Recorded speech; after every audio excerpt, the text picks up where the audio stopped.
Hi, y'all. I'm Katie Parker. I'm alcoholic. I've had the gift of sobriety since October the 28th of 1984. That was a special day. It's really something. In a couple of weeks, I'll be 41 years, and that's a big deal. But today, it was a little disappointing to still be standing at 40. I wanted 41. You just look forward to that moment in time. I want to thank everybody that had anything to do with getting me here. I take this very seriously. I take recovery very seriously, and we also have a blast. My home group is the Primary Purpose Group in Austin, Texas. I know if you've ever been to one of them, they're really cool. And if you don't like it right away, stick with it for a little while. You will really see this thing change your life. We also have one on Zoom. If anybody's interested, I can send you that link. But we meet on Tuesday nights at 2701 South Lamar. And you'd be surprised how many people actually swing by there when they're in town, or they'll make an extra trip to stay a day or two to see it. We have about 150 people studying the book. And it's a really cool deal. But I got to tell you, when Art called me, what a trip. I mean, I swear there was a fine line between, is this guy really who he is, or is he screwing with me? You know what I mean? He said his full name, and it was like, okay, sir, I am here, sir. I'm not quite sure if I'm getting pistol whipped or what is happening. But, and then he said, it's a men's group. And I thought, praise God, I have finally been invited to the men's group. Because I don't know if you guys know this, but in AA, when there's a women's retreat, sometimes they have men speakers, but they never have a female come for you guys. So this was a real honor. And he goes, no, it's co-ed. Oh, well, that's okay. That's fine. We can still work it. But I got the honor to be with them yesterday. And I'm telling you, it was a treat. We'd have drank together hands down. That's the highest compliment. It's the highest compliment you can give in Alcoholics Anonymous. We'd have drank together, but we'd have gone to jail together too. And that's where they would have separated us, which would be too bad. If it's a chick that I'd have drank with, we'd have Thelma and Louised it at the end of the deal, But, and I love drinking, man. If I could get away with drinking, I'd get away with it today, but it didn't work for me. And Ben, thank you very much. Where are you sitting, Ben? Oh, perfect. Thank you very much. Ben has been nothing but a gentleman, has picked me up, has been fantastic early on the spot, held the door for me, the whole 9 yards. Always appreciate that. We come into Alcoholics Anonymous and we have to grow up. We have to be respectful. We have to have integrity. We have to do all of this. And I was giving the boys last night, and I say boys because I don't care if you call me a girl. I have no offense against boys, men, whatever the deal is. If that's an issue, you got to write inventory on it. I don't have a problem with it. And, so I had all the boys last night, and I was telling them, I said, you know what, you got to be careful about stag meetings, because some guys just only do stag meetings. And that's dangerous because you get a little Neanderthal-ish, right? Same with women. They get too weepy, So, it goes for both teams. So, you gotta get out there and you gotta blend. You gotta learn how to be with them, because that's once you walk out that door, you're with the opposite sex, like it or not. So, my husband always would say, when one of his sponsees would call, he goes, hold on a second, Katie, take it. I'm like, okay, so what's going on, And there's just a little bit deeper level. And at the same time, the fact that you guys can do A plus B equals C and shelf an emotion,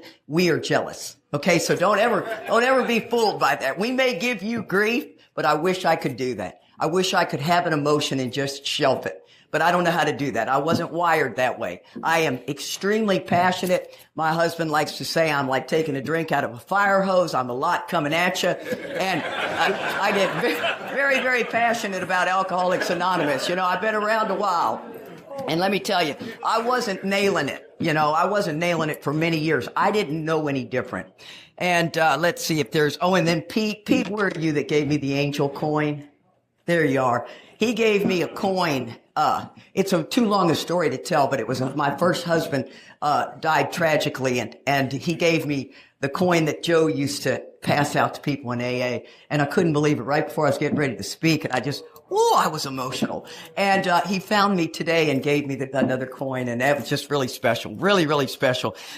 One of the things is, and I hope you have this in your life, is I'm an AA member. Okay, I may be behind the podium, but I am a drunk just like you are. And if you have problems, I give you my card, I give you my phone number. I am here for you.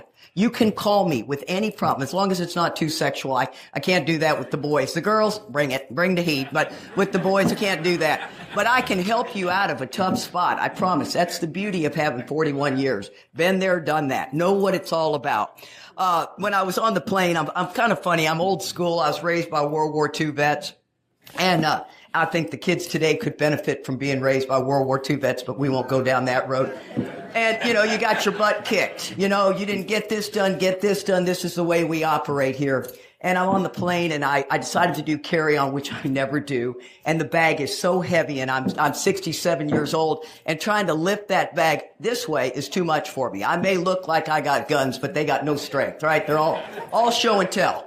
So I looked at this guy and I said, "Sir, could you help me lift that bag?" And he said no. I thought, oh, you got no idea who you're saying no to. And I absolutely was shocked. And the guy standing next to him goes, "Move out of the way, buddy. I got it." And I looked at him, I thought, I'm just going to pretend like you don't understand English. You know what I mean, is what I thought. Wow. And I was just taken back by that. And I thought, you know what, I'm in the real world, I got to behave. Sometimes we got to do that. The real world isn't always the greatest out there for all of us. I like to also say, I'm an AA member. I've been around a while. I know the book pretty darn well, but I'm living the book too. And I like to say I am the vessel to help you get connected to the power. I'm not the power. I don't know what job you should take, what car you should buy. I always like to say, I don't know what boy you should date, but I know the one you got ain't it, right? This is a big problem, but I really don't know what God's got in store for you. Maybe you got to learn a lesson 110 times before you're going to see it. I know that's been the case for me. I also like to say that the Big Book of Alcoholics Anonymous was named as one of the 88 books that changed America. Have you ever heard that? First time I heard that, I thought I'm saying that at every talk. One of 88 books, and it sat on my shelf for 15 years. And I said that in front of a group of about 2,500. And for some reason, there was a collective groan. And I got a hair trigger reaction. You know what I mean? I'm just that girl. And I looked at him and I said, "Oh, like your book hadn't sat on the shelf. Everybody in here is nailing it from day one. Come on, And to me, it was so interesting because the truth of the matter is the directions are clear cut, but everybody has a different experience. That's what Dr. Bob said, right? The directions are clear cut, but everyone will have a different experience. And I think some of the tough things that happen, I'm going to set this down here. I'm going to use it in a minute. I think the tough things that happen is sometimes we get lost that you have to have the experience to help somebody. That's not true. If you lost a child, you've been raped, severely beaten, by the opposite sex. Now that you need to talk to somebody else. If that's never happened to me. But anything else, if you're a hairdresser, you don't have to go talk to a hairdresser and figure out, have you ever had this experience with a customer? My job is to point out how self shows up for you. How did you make a decision based on self that put you in this position to be hurt? That's all the book is trying to get us to wake up to and to get unblocked so we can connect to whatever power we want. We throw the gates so far open on the power. One guy, I was at a very big event that was just a bunch of blowhards is all we were. We all had an opinion. And this one guy was just flipping out about the atheist, agnostic, whatever. And Charlie goes, "So you really think that's going to run the new guy off is the power?" He said, "I think the not drinking's going to be a big problem for him on day one." Yeah, all they hear is, "So I don't get to drink at all?" Oh, okay, I don't care what Harry fairy stuff you want me to believe him. Kip Collins, if you ever got a chance to hear him, he's an amazing individual. He used to say it's easier to get an alcoholic to stop drinking than it is to get one of us to quit playing God. And if that really resonates with you, especially if you're like me, the ego turned out, this thing keeping it quiet is not an easy task. The ego turned inward is the same alcoholic I am. It's just a different way that self shows up. So I have to learn how to shut up. They need to learn how to speak up. So don't get lost on that. If when the book talks about this extreme example of self-will run riot, though she usually doesn't think so, you'll think to yourself, "Well, I'm not like her." And it's like, oh, no, no, no, we're all in that pot. It's just how self shows up for you that gets us in trouble. See, alcohol was the solution, not the problem. I did not realize that. So when you take away my solution of drinking, I don't get okay. Right? I'm restless, irritable, and discontent. The rest of the world, for you guys that are not alcoholic, when you see us stop drinking, you're like, thank God. And what you don't understand is we are wrapped tighter and tighter and tighter till we snap. And then we take a drink and you're just devastated. What happened? I thought booze was the problem. See, I thought not drinking was the finish line. I'm not alone in that thought. Let me tell you, it's interesting because don't get me wrong. We need you not drinking. That's a very important part of recovery. But I thought that was it. Now my job is to go out here and to be a good person, right? I'm going to show up and be a good person. We were learning back in the 80s. How many of you guys got sober in the 80s, early 80s? Yeah, most of them aren't here, and they're not necessarily not drinking. They just ain't here anymore. They grew out of AA. They don't need it anymore. But I guarantee if their families were here, they'd be wishing they were back here. See, that's the problem is we just think we've gotten to the finish line. I don't need AA anymore. I got it from here. I'm doing this. I'm doing that. I did all of the above. I'm telling you, I've done it all. There's not much that I haven't done that most of you guys have done too. So that's one of the reasons I like when I get a chance to tell my story because it gives you a I haven't ever heard it put that way or wow, she's got a point there. That did happen to me. It's interesting in the forward to the second edition. I'm going to move this down without trying to turn it off. Dr. Bob, this is when Bill and Bob met. This is why Alcoholics Anonymous is such a big deal. Dr. Bob had repeatedly tried spiritual means to resolve his alcoholic dilemma, but had failed. Now, he knew the Oxford group was the answer, right? What they were doing. He knew Bill knew that the problem with Silkworth was the physical allergy and the mental obsession. And he knew that God was the power. He didn't have the program of action. That's what Dr. Bob had. So when those two came together, I was reading some history about it took the prohibition. Imagine if prohibition happened today. I'd be okay, but the rest of the world would not be okay. If prohibition happened, the Depression and World War II, it required those three disasters to happen for Alcoholics Anonymous to be born. And I always like to say what that important point is when you are in your darkest days, there will be the sun shining. But you got to get through that dark day to get to the brightness. So we want to come in here and get rid of all our problems. No more problems. We're fine.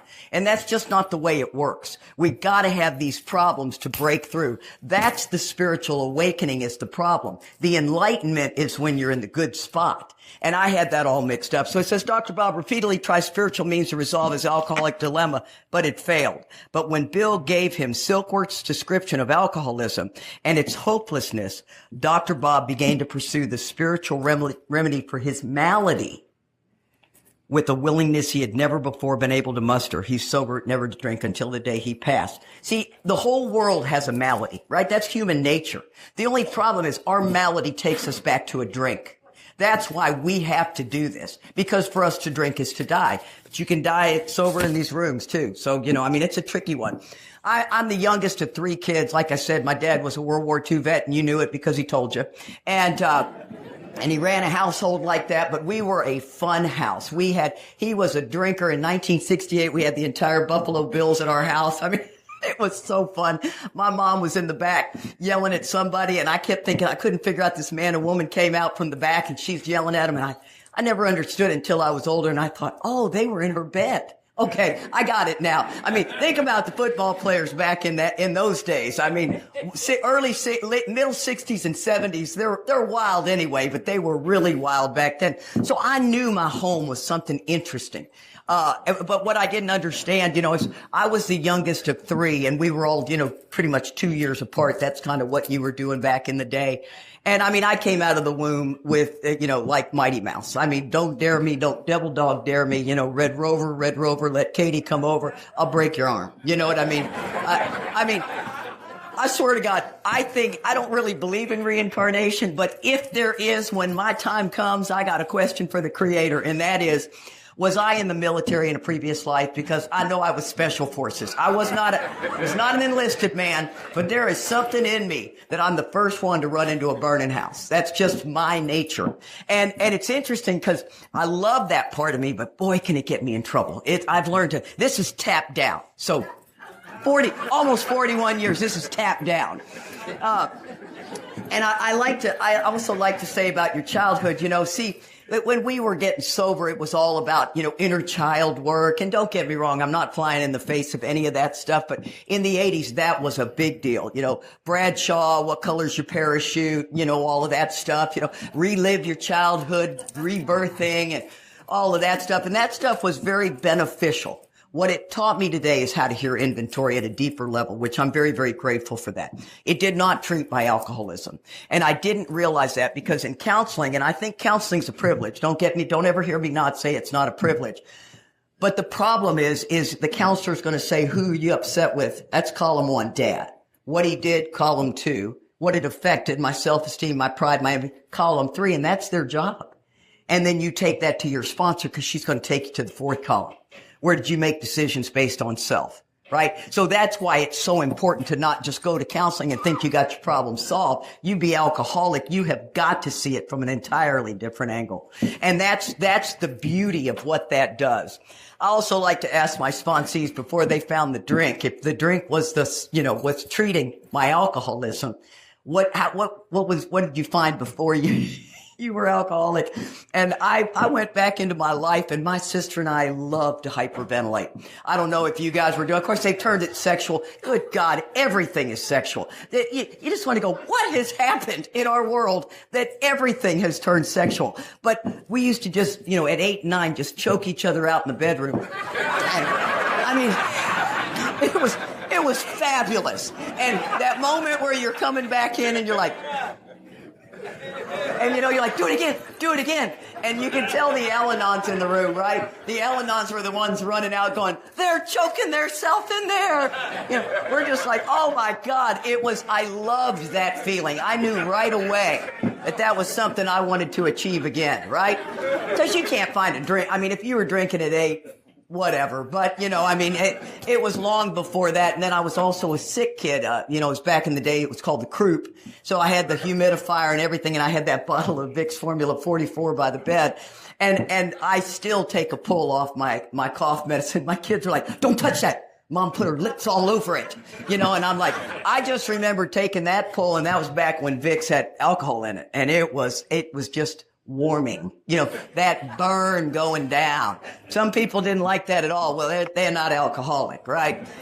So, and then there's another piece of this puzzle that's interesting. I've been around a while and I've heard a lot of speakers. I've got a lot of speakers that are friends. I know a lot of AA members, and a lot of people said they took the drink and the drink finally made them feel okay in the world. That was not my experience. I liked who I was from day one. I took that drink and believed that you needed to know how great I was. So that's how it turned on me. Let me tell you, whole world isn't excited that Katie walked in the room. Oh, Jesus, here she comes. I have a feeling Art had the same thing going on, It's like you're damn lucky to be in my presence, let me just tell you that. And, he and I swear to God, could have been the day.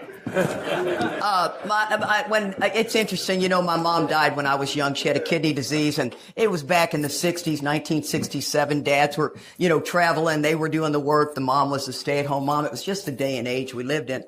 And my dad, he was working for Union Carbide at the time, and he needed to have somebody take care of these 3 kids. So he remarried 3 times in 18 months, and we had 4 live-in housekeepers all through that. So just let that settle with you. Charlie used to say, boy, he could close a deal. He could close that deal. Couldn't keep it closed, but he could close the deal.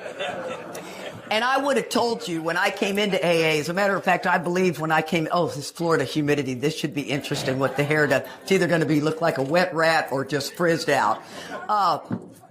when I came into AA, I would have told you that made me alcoholic, because I think there's a big misunderstanding of why you're alcoholic. The teetotalers keep the booze out of the house and the kid still is alcoholic. I believe it's a genetic bullet. It's not up for argument with you. That's just what I believe. And I'm the only one in my family that got it, but there was alcoholism riddled through my family. And my sister's an Al-Anon that likes to get her drink on, and my brother's a hard drinker. Given sufficient reason, he can stop or moderate. That was not my experience. So when I began to understand more about alcoholism, I began to see it more interesting. So what happened with my mom dying? It influenced my old ideas. See, the book says that we have to get rid of these old ideas. The result was nil until we let go absolutely. And then you ask somebody, when you're listening to their problem, you got to be able to be a little armed with the facts and look for what their old ideas are, because not all old ideas are bad. See, like the old idea that it's good to be respectful. Well, that's good until you take it over the limit, right? It's good to be sure you're telling people stuff. Old ideas like I'm a good mother, but I'm really a better mother than you. I'm a good AA, but I'm a better AA than you. So these old ideas get you in a lot of trouble. And that's what you got to keep watching for. I had a kid. I came in at 26 years old. I was a single mother. Whew, was that ugly, ugly, ugly, ugly. I managed to figure out how to drink with that poor little girl, and she's 45 years old now, and thank God we have managed to have a relationship, an incredible relationship.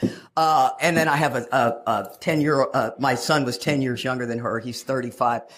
But, she was a 5-year-old, a pitiful, incomprehensible demoralization. I know it. You have the eyes of a kid looking at you, and you're not getting out of bed, and you're screaming at them, and they're 3 years old running around. You know something's wrong with you. But I would have never guessed it was alcohol. It's just, I gotta stop partying so much. I'm just partying too much. See, I had no idea that physical allergy was what gets it. See, when I start, I can't stop, and I can't start. There's two parts to alcoholism, and I think there's 90% of the people sitting in the rooms of AA that do not know what it means to be alcoholic. They must be one, but they don't know. And I didn't know it until I was 17 years sober. Neither did Charlie. Oh, God bless Charlie. I miss him so bad. But my story starts with, it was Halloween. I was dressed, this is going to shock you, as Tina Turner, one of my heroes. And, dang, I was looking good. I was invited to a really hopping party. I felt like I'd hit the big time. I was going with the drinkers and the drug users that were here, not here. So I thought I'd really hit the big time. Long way around the bar, my crappy car broke down, and I had met the young man that was coming in to hear Bob Earl. I mean, talk about the silver linings of what God does. If you'll watch, every day you're being sent a lifeboat. But if I'm not watching for it, I won't see it. People say, well, I don't see any burning bushes in AA. You're not watching. They're everywhere. We are the luckiest group of people. I think we've been given an extra dose of something. And this young man was coming. He was chasing one of my buddies that was, for better, a better way to put it, my roll in the hay buddy. Okay, you with me with that? So let's try to keep it clean. I know I'm at a men's meeting. You can tell by the beating on the table and the oh boy.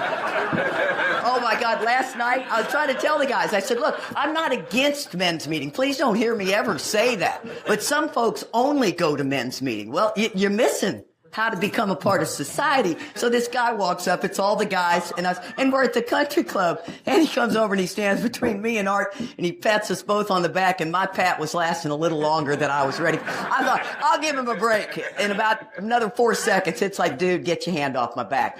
But he goes, well, what are y'all doing, talking about sex? And the guys looked at me, I said, that's what I'm talking about. Just FYI. That's where it's just, and then so you think if you stay in men's meeting, you don't do that. That's incorrectamundo. Okay, just saying. I will not get off on this because I'm honored to be here. I'm honored to be here. If Charlie was still alive, when Art called me, I said, so I'm being invited to a men's group? Praise God. And he goes, no, there'll be co-ed. It was like, that's okay. The majority of the men. So, and I'm telling you, I've been a tomboy all my life. I'm the president of the Shotgun Shooting Club in Austin, Texas. If you ever come, please come shoot with me. I know how to live in this world with both sexes, right? And so I don't have any issue in that area. So this young man is coming in to see Bob Earl, and that my role in the Hey Buddy is bringing him to the house. And when I looked in his eyes, I knew I was going to marry him. Now, I didn't realize that they were in AA, and I wasn't sure what that meant. And I thought it was trench coats and a paper cup, right? That's just what I thought Alcoholics Anonymous was. Needless to say, I chased this boy into the rooms of AA because I knew I had a problem. I wasn't an alcoholic. I just wanted his attention. I knew 3 people in that room. That's never good. Okay, if that's, people in AA, got a little bit of a problem going here anyway. And so I chased him in the rooms. He had 6 years. I had 10 minutes, and it was a match made in heaven, And I tell you, it really was. Joe and I were together for 20 years, and a heartbreaking story. He was the father of the son that was born 10 years after April. He adopted April, and we're sitting in the rooms of AA, and we have some tragedy. We have some tough stuff happening, but I had no idea we were not treating our alcoholism. I had no idea that you need to continue to write inventory. What? I thought the first one was all you needed to do. I'm doing 5 meetings a week. We're really just kind of going in there whining, right? I missed the whole boat. So did Joe. And it was really, really sad. I thought AA was about drinking. I had no idea that physical sobriety looks like recovery, right? That physical sobriety is not recovery. I didn't realize that. My story is all about that. I thought counseling was for learning, how to live in life. And once again, I'm not against counseling. I'm a big fan, especially in your marriage. If you're having troubles, you need a mediator. You need somebody that goes, did you hear her? Okay. Did you hear him? Okay. Because, you need that mediator sometimes. Otherwise, for alcoholics, been married 1 year? 1 time, 2 times, 3 times, 4 times, 5 times. You just get a lot of marriages if you're not careful, right? And then everybody wants to blame the other person. So, just an observation, guys. And then I thought church was all about finding God. I had always leaned towards Christianity. So at about 3 years sober, the shine was starting to wear off in AA, because I think that happens between 18 months and 3 years. The shine starts wearing off. Joe says, hey, do you want to go to church? And I thought, not really my cup of tea. And non-denominational churches were happening. And he said, just come and see this, Katie. And when I walked in, that music and everything, I was like, oh my God. I fell in love with it. And that's what we do. We're like chameleons. We find something and we throw ourselves into it. And what I didn't understand when I woke up in 17 years, in the book it said, and once again, this book started coming alive in a way I'd nenever seen it before. And it took me a while to even be willing to listen to somebody with the book. I'm like, I already know everything. So, oh yeah, I'm assuming I'm sitting with people. I assumed I'd see a little more heads nodding, but I'm seeing some really wild-eyed looks. So, Carl Jung and Roland Hazard, right? Most of us know that story. Carl Jung was a psychiatrist. He realized a psychic change was necessary. But could you imagine if he came out with that? Could you imagine if you went to go see a psychiatrist today and they said, you need a psychic change? They're like, you're going to take these 19 pills. They're all going to have a side effect. So sorry about that.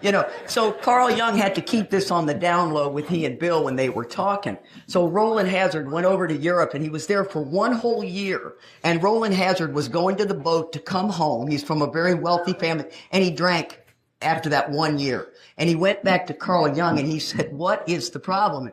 Carl Jung said, I've been trying to make this vital spiritual experience happen. And this is Roland Hazard. Upon hearing this, our friend was somewhat relieved, for he reflected that after all, he was a good church member. So was I. This hope, however, was destroyed by the doctor telling him that while his religious convictions were very good, in his case, they did not spell the necessary vital spiritual experience. So it doesn't mean don't go to church, but church is along with working the 12 steps. Right? Not just going to AA meetings. You have to do both. So I missed, as I said 110 times, I missed a lot of that. That was a big piece of my story.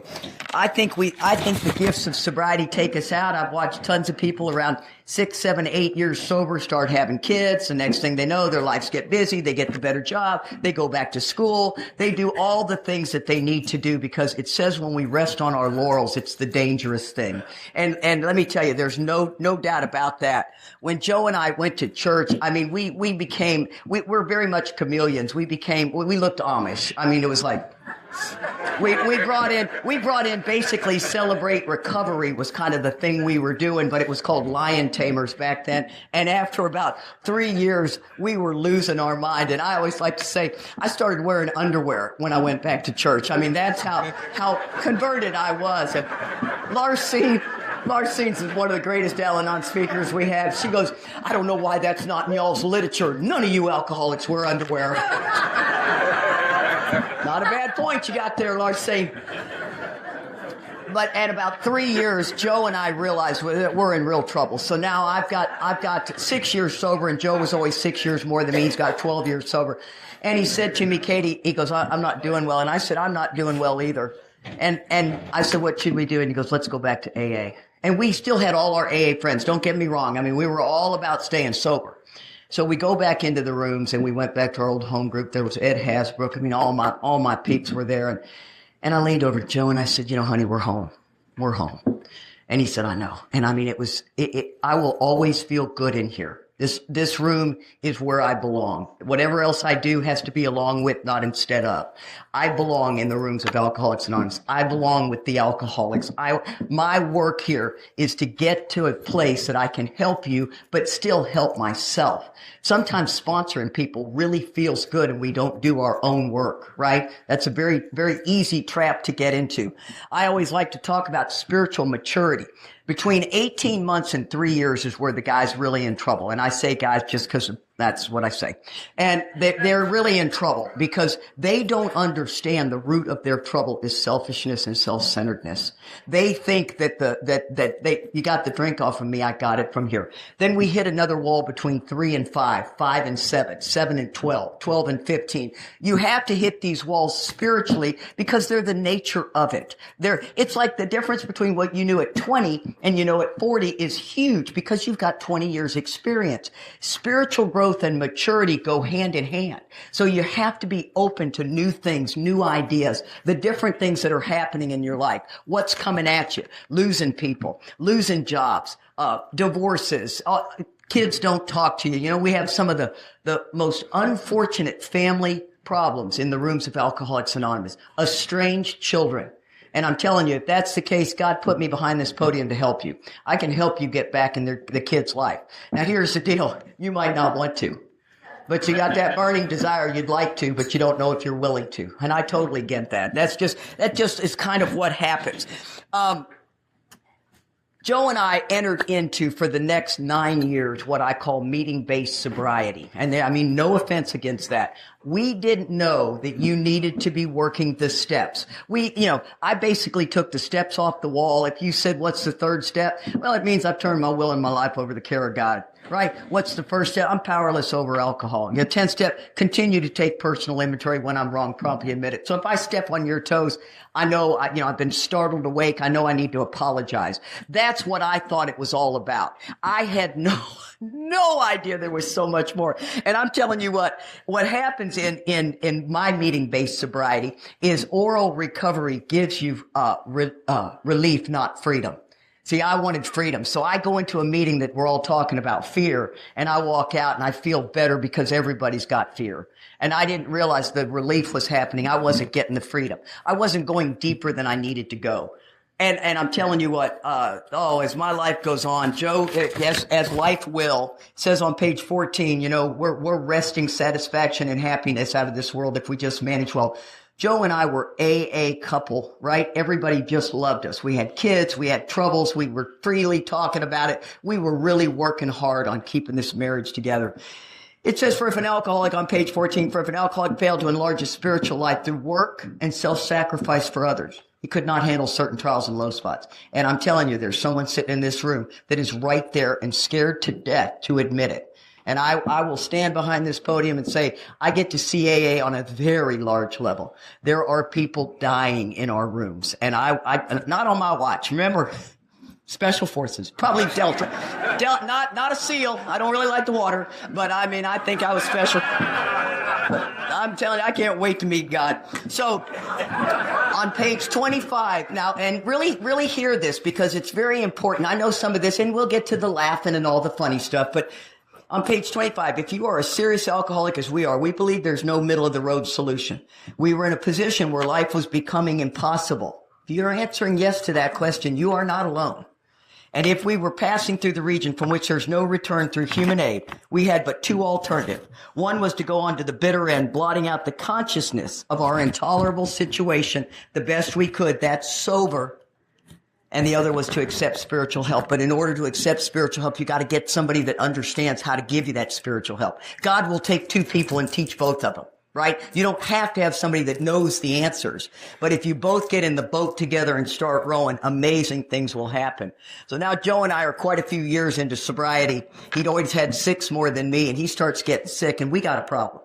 And we had both had catastrophic insurance. We were both self-employed. It was back in the 90s. HMOs were just happening. And I'm sitting at my meeting, and, I went 5 days a week. I loved my peeps in AA, and I'm talking about, Joe, there's something wrong with his brain. I think he's depressed. I can't figure it out. My girlfriend says, you ought to go drive a school bus, Katie. You'll get an instant HMO. And I thought, remember, I do it. I'm a go-getter. I'll go drive that school bus. Get the job for 2 weeks, get the HMO, get his head scanned. That's what the doctor wants. We can't afford an MRI. We're just barely making it as it is. And so I go to drive a school bus. Let's just take a moment and hear what I'm saying. Okay? Now imagine you're putting your precious commodity on my bus. And by the way, no adults are allowed on your bus. So if they try, no ma'am, step off. No, just me with this guy. And I mean to tell you, oh my God, I could tell you bus story after bus story after bus story.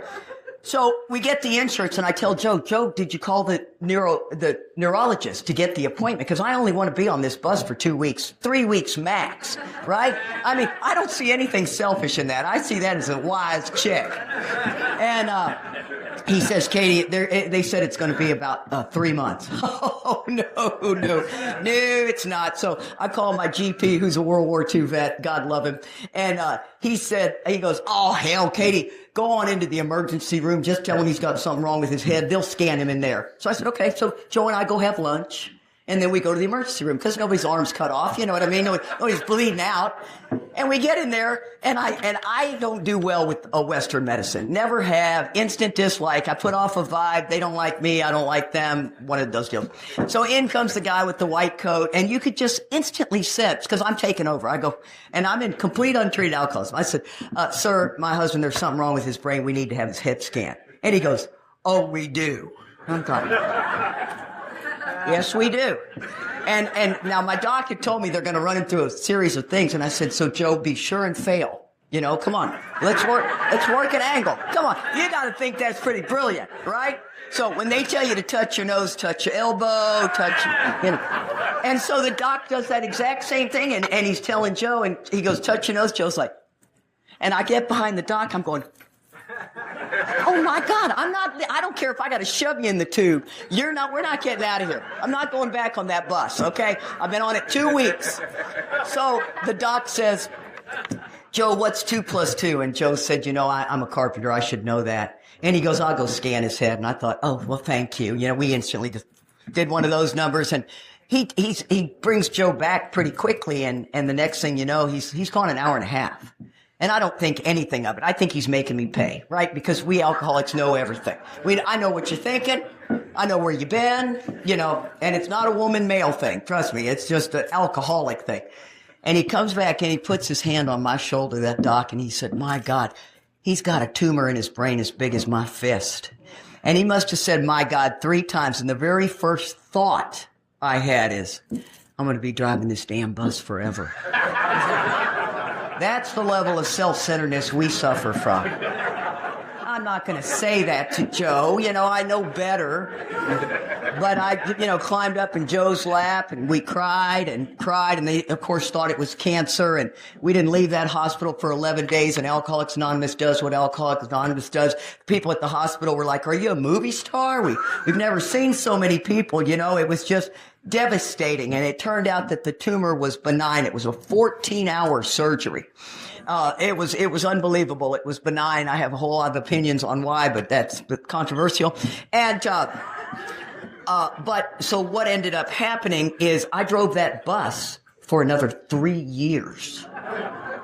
Okay, now, I don't know about you. I'm in the fitness business. I have a jazzercise franchise. I'm teaching 7 days a week. I start teaching kids. I start doing the whole 9 yards. Joe's not going to work. The doc writes him a letter because we're going to get Social Security disability. He said he'll never work another day in his life. That was like swallowing a tennis ball. We had a kid in college. And I'm telling you what, when we got denied Social Security, I could have easily been put in federal prison for going down to tell you, I'm slamming on the counters. I'm like, I got a letter from a neurosurgeon, and you're telling me you're going to deny me? I've been paying into that since I was 13. Are you with me? Okay, so I know you look a little shocked, but come on. It's a little stressful at the Parker house, you know? And so I got to tell you, driving that school bus, God was so good to me, but it was pretty crazy. And I drove a gas bus, and gas buses go fast. Diesel buses go very slow. Gas buses go fast, and I needed to get this done quickly. I had a life to get done. I mean, I'd flip a curb from time to time, you know. And so one day I'm on the bus. My son was on the bus. It was elementary and junior high. I didn't do high school. High school was just weird, you know, elementary and junior high. And all of a sudden the kids, I had to go down these 2 humps, come to a stop, take a right. And they love the back end of the bus bouncing, right? And it doesn't take much to bounce the back end of a bus. And they're like, Miss Kate, bounce us. I said, guys, I'm going to get in trouble, and your life's in the mirror, right? And I look up in that mirror and I realize, oh, hell, it's all boys. You know, you can't hurt a boy. And my son was one of them. I said, oh, get in the back. And they all got to the back of the bus. And I gassed that. And have you ever seen Armageddon when Ben Affleck gets that thing going? I swear to God, it was exactly like that. And I mean, I see these kids just, and I thought, oh my God. I mean, we're coming down at some point. And your whole life is in the mirror. And when we came down, you heard this. And I mean, they dropped like rocks. And I thought, oh God, I got broken necks, broken collarbones. I broke every bone in their body. And I swear to God, they all went. And one of them goes, what was that? I go, I don't know. So we all get off the bus, and I have blown all 4 valve stems off the back end of that bus. And I actually had a guy in Wichita, Kansas, I hope he hears this talk, that told me that couldn't happen. I said, you think I'm behind this podium lying? Come on. Then Charlie goes, Katie, I don't know what it is about you, but people just want to just come at you. And I'm like, oh my God. Well, you know what? Call my bus boss. He'll tell you. Blew all 4 valve stems off the back. So I have to call the bus yard, and I'm in trouble because I got to have this insurance, right? Joe is a sick man. And so I called, get on the radio and say, turtle bus to base. They go, yeah, turtle bus, what's up? And I said, Billy, man, I've blown all 4 valve stems off the back end of this bus. And big boss man carried a radio on his hip, and he goes, what? I said, yes, sir. I'm over on Lisa Lane. I don't know what happened. And he goes, we're on our way. They're there in 15 minutes. And those kids were like rats from a sinking ship, man. They were all gone. Even my son. I mean, their houses were close in the neighborhood. So I'm just. And Billy comes and a big boss man, I'll respectfully not say his name. And he looks down, he looks up that hill, and he looks at me and he goes, you don't know what happened? And we like to say we don't lie. Oh, yes, we do. And I said, no, sir, I do not know what happened. There's no way I could lose that job. There's no way. Joe's medical bills would have been astonishingly large. And he goes, Billy, take her back to the yard. And another word was never spoken about that. And I'm embarrassed to tell you, it was 15 years I was sober. It took me 15 more years. So at 30 years to almost 11 years ago, I finally found that bus boss to make that amends to him. And I said, when I got him on the phone, he wasn't working at the bus yard anymore. And I said, it's Thanksgiving. I just want to tell you thank you for, having helped Joe and I out. And he goes, oh, come on, Kate. What's up? And I said, well, sir, I'd like to talk about those valve stems. And I swear, he goes like this. He goes, oh, it was so uncomfortable. It's like, okay, stop laughing. This is really difficult. And when I didn't tell him I'm sorry for lying, that would not have been the appropriate amends. The amends was that I made him step out of his values. His job was to protect those children. I put those children in danger. So he took a risk on me staying there. He could have been in really big trouble. And that's what the amends was about. And by the time we finished, it was about a 15-minute conversation. And he said, you know, Kate, I got to tell you, he said, you always reminded me of my mother. And I find that as a compliment. People, I don't care. I'm 67 years old. I'm not lying about how old I am. And he said, you always reminded me of my mom. And she was a strong woman like you. And I knew you were in real trouble with Joe. And he said, that's why I did it. He said, I knew you would never hurt those children. And long way around the bar, he said at the very end of the call, he says, you know, you've restored my faith in humanity. So you never know. You never know. Those amends are so much more for them than they are for us. It's a very, very big deal. And I'll tell you one other bus story, then I got to move on. Okay. I, by accident, went down the wrong road. That happens sometimes when you're not thinking. Okay. That's when you're driving a school bus, you should be thinking, but sometimes I'm not thinking. So I go down the wrong road. Well, you can't do that. You can't circle around and come back. You got to back out and get down. So there was all elementary kids, and there was a bunch of first graders in the back of the bus. And there was those big concrete mailboxes in the neighborhood. And I told them all, I said, hey guys, when I get close to that, just say, whoa, whoa, whoa, whoa, whoa. Okay? I smash right into it. And I get up and I go back there and I look and I go, what happened? You were supposed to say, whoa. And this little girl starts crying. She goes, I'm only 6. Fair enough. They've been asking too much. Well, and I got 100 bus stories, but that'll have to be for another time. I got to get back to alcoholism. So Joe is not doing well, right? Not doing well at all. It's a long story, but we are not doing well. And he ends up relapsing. Goes back out at 23 years sober and dies of a heroin overdose. It's devastating. I mean, the entire AA community was on its ear. I didn't know what the hell happened, and everybody was blaming it on the problems we had. It wasn't the problems we had. We were not working an AA program. I didn't know that. That's why my message is so much about this. Charlie, my husband, who unfortunately, for anyone who knows our story, passed away 2.5 years ago of liver cancer. I got if you have Hep C, please talk to me.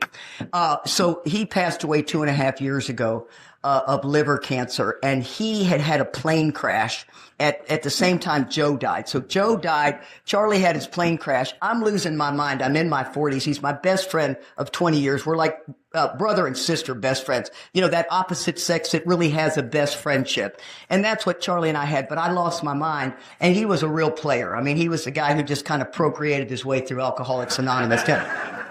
But, you know, he always wanted what Joe and I had, blah, blah, blah, blah, blah. So I lose my mind because I'm in complete untreated alcoholism. So of course I'm going to step outside my sexual values. And I try to kiss him. And he's sitting on the couch and he pushes me back. He goes, what the hell is wrong with you? He goes, I said, I'm losing my mind. I can't believe I'm single and I'm 40 and, you know, in the mid 40s. And he goes, well, I'm not blowing a 20-year best friendship because you've lost your mind. And so I thought, oh, rejection. Really? I mean, snap, right? That's just thought react. And I thought, okay, then just kiss my foot, man. And I'm walking out the door and I don't even get to the doorknob. And he goes, hold on. I thought, yeah, you got one quick window, brother, and that window's shutting. And needless to say, it was like kissing your brother. It was creepy. It was weird, but it worked. Okay. And it was it weird. And Charlie just did not know how to have a marriage. And I did. And I loved him so much as my best friend. We clearly got through all that, and it looked like mayhem. And now today I understand what God was trying to do was to get us behind a podium so we can talk about untreated alcoholism in the rooms of Alcoholics Anonymous and what it looks like. I'm not saying everybody in here has it, but once we start waking up the world, we were an incredible team. How many of you guys ever got to see my husband speak? Oh, it was an amazing man, amazing guy. Oh my God, we were the yin and the yang. We were a lot coming at you. There was nobody surrendered. Let me tell you that. So in an airport, you wouldn't even know we were together. It's like one time on a plane, I wouldn't sit with him. It was on Southwest and he keeps trying to follow me. I go, God, leave me alone. And the next thing you know, he has to sit over here. And so I hear him going, so where are you going to college? Oh, I see how this deal is working. And he won. There was a winner or a loser in almost everything with Charlie and I.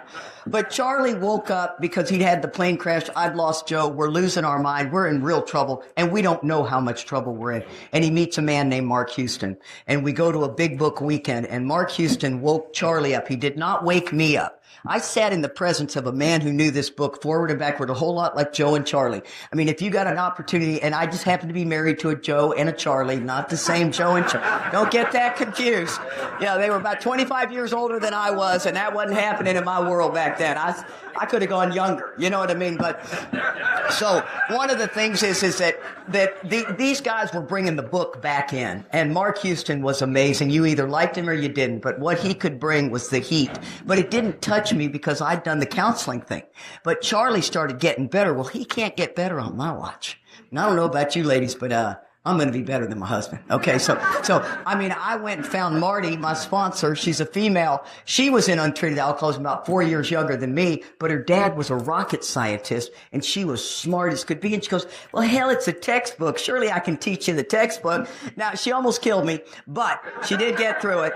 And now she's, you know, we go 20 years later. She's on fire. I'm on fire. We're blown away at what God did with a handful of people. The ripple effect is unbelievable. And I got about 10 more minutes. I know it's hot in here. Just bear with me. But this is what we began learning. And this is well into sobriety.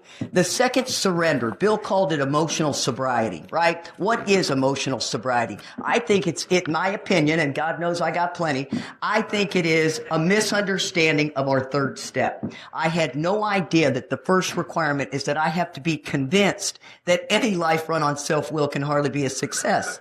On that basis, I'm almost always in collision with somebody or something, even though my motive is good. So now you're talking about good motives? Are you kidding me? I thought that's what we're supposed to come in these rooms and become good people. So all of a sudden, I'm pissed off at you because you don't see I'm a good person.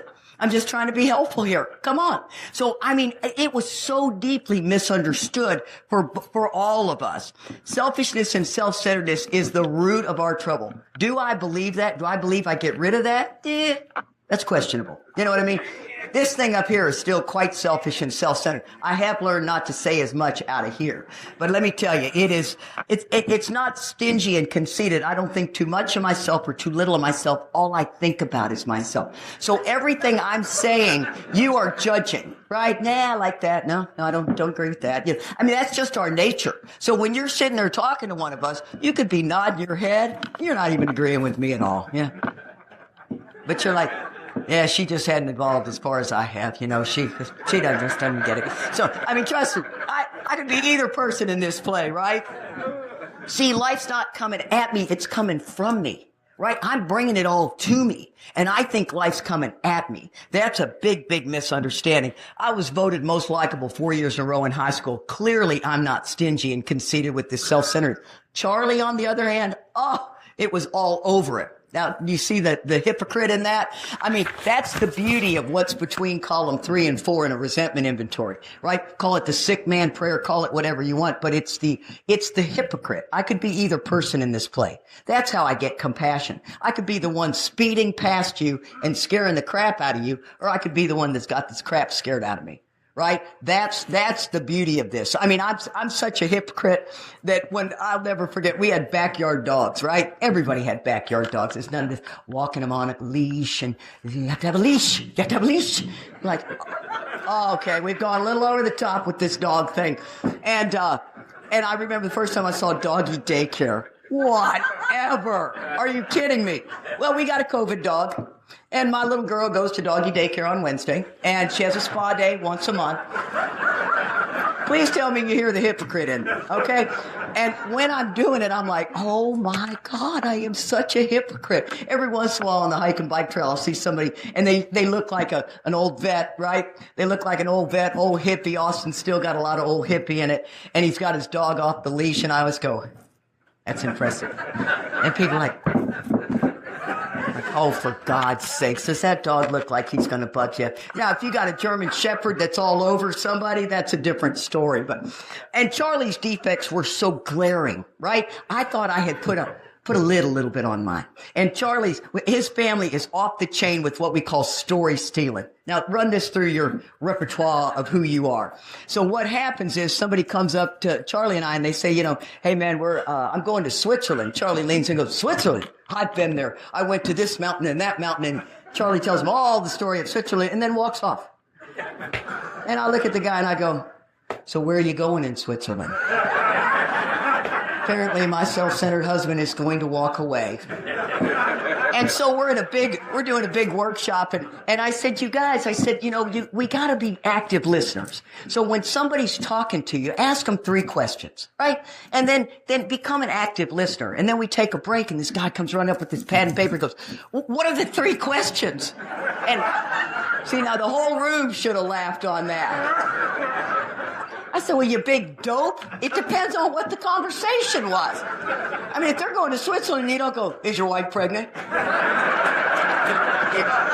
And I swear, I thought, I need to keep telling that story so we can understand. I just assumed. Right? The book says also, now wait till you hear this one. The world and its people really do dominate us. In that state, the wrongdoings of others, fancied or real, has the power to kill. Go have a good day. I mean, you just go, what? Read that again? I thought, I swear to God, it's in the book. I did not know that. So the world and its people dominate us. Other than that, go have fun. Go pump your car, pull gas. You know what I mean? I mean, you're pumping your gas and you're looking over at somebody and they're doing something. You're like, oh, see, I should throw a flag on the field for that one. It's not a good move there. I mean, I wear the sheriff of the world. Got my badge on. Gotta have to get everybody, set them right. And here's another one, right? I talked about the first requirement. Would you rather, after I lay something out that's pretty heavy and somebody leans in and goes, well, would you rather be right or happy? Well, I'd rather knock you in the head, really, if you really want to know the truth. But, I mean, if I want to be right or happy, I damn sure want to be right. And if happiness follows, lucky me. I mean, that is truly who we are. Now I can fake it. Oh, yeah. Good point. But that's like asking me to work the step and hope the promise, or work the promise and hope the step comes true. You gotta work the step and then you get the promise. It says that I'm a victim of the delusion, that I can wrest satisfaction and happiness out of this world if I just manage well. Well, let me tell you something. I got a buddy named Mike Lorenz. Get a hold of some of his stuff. Some of y'all have heard Chris and Charlie and I in Canada. That was 2008. I've learned a lot since 2008. Try to get some more current stuff if you like. If I speak your language, I may not speak your language. You may be going, when is this chick over? I get it. But if I speak your language and you're understanding what it is, there's a lot more out there. There's other people that do speak our language. But this victim of the delusion, a guy named Mike Lorenz, his Don Pritz lineage, really an amazing lineage, and Gary Brown, that whole crowd, I swear to God, I do 10 steps calls with him. And every once in a while, you got to put pen to paper really to find out. I think you should write inventory once a month on a big problem that's rolling around in your head. Are you getting relief? You're getting freedom. We're looking for freedom because those little blocks that you have will cause you big problems, right? Before you know it, you're blowing up at the counter at the bank. So that's what I'm talking about. So I called Lorenz and he said, Katie, he said, what would happen if you took the high road? And I swear to God, I thought, never have. I mean, that stopped me in my tracks. And I said, Mike, here's the worst part. I don't even know how to get there. What is the high road? I have always been a conflict of interest scale. What? You got a problem? Let's talk about it. Come on. And so what ends up happening is he goes, but I'm more interested in why. And I said, well, if not me, who?